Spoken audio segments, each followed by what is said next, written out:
నమస్తే, welcome to okay TV. So ఇప్పుడు అందిన బ్రేకింగ్ న్యూస్ ఏంటంటే సిట్ అధికారులు కేసీఆర్కి షాక్ ఇచ్చినట్టుగా తెలుస్తాం. సో కేసీఆర్ మొన్న ఆల్రెడీ సిట్ నోటీసులు ఇవ్వడం మనం చూసాం. సో ఈరోజు యాక్చువల్ ఆయన విచారణకు హాజరు కావాల్సింది, ఈరోజు 3 గంటలకు విచారణకు హాజరు అవ్వాలంటూ కూడా నిన్న కేసీఆర్కి నోటీసులు ఇచ్చిన పరిస్థితి. ఈ నేపథ్యంలో సో ఈరోజు విచారణకు హాజరవుతారేమో అని సర్వత్రా ఉత్కంఠ కనపడినప్పటికీ కూడా కేసీఆర్ ఒక లేఖ రాయడం జరిగింది సిట్ అధికారులు.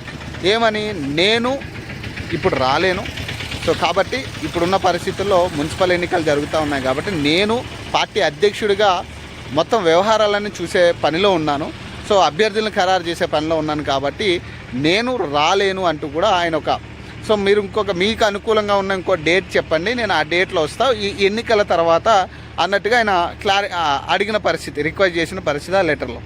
కానీ ఇప్పుడు సిట్ అధికారులు అనుకోని రీతిలో స్పందించారు. దీనికి వీళ్ళు ఏమంటారు అంటే, లేదు మీరు ఎట్టి పరిస్థితుల్లో ఎల్లుండ 3 గంటలకి మీరు విచారణకు హాజరవ్వాలంటూ కూడా సిట్ అధికారులు ఈరోజు అనౌన్స్ చేయడం జరిగింది.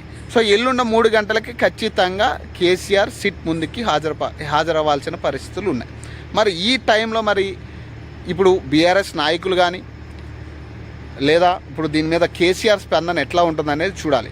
ఎందుకంటే అందరూ అనుకున్నారు ఒక వయసు రీత్యా కూడా అతన్ని ఏమన్నా పరిగణలోకి తీసుకుని ఈ అవకాశం ఇస్తారేమో, ఈ ఎన్నికల వరకు అతన్ని టచ్ చేయరేమో అనే ఆలోచన అందరిలో ఉండే. కానీ ఇప్పుడున్న పరిస్థితుల్లో మొత్తం డిఫరెంట్ తారుమారైన పరిస్థితి కనపడతా ఉంది రాష్ట్ర రాజకీయాలు. సో ఇప్పుడు మాజీ ముఖ్యమంత్రి ఖచ్చితంగా సిట్ ముందు హాజరవ్వాల్సిందే అనేది సిట్ అధికారుల నిర్ణయం. సో మరి దీని మీద కేసీఆర్ ఎట్లా స్పందిస్తారు, మరి దీని మీద ఎట్లాంటి అవకాశం ఉంటుంది, సో ఈ సిట్ విచారణలో ఏమేమి కీలక అంశాలు రాబోతా ఉన్నాయనేది సర్వత్రా తెలంగాణ ప్రజలు ఎదురు చూస్తున్న తరుణం ఇది. సో దీన్ని ఎట్లా ఎదుర్కోబోతున్నారు అనేది, దీనికి ఎట్లాంటి రిప్లై ఇవ్వబోతున్నారు అనేది చూడాలి.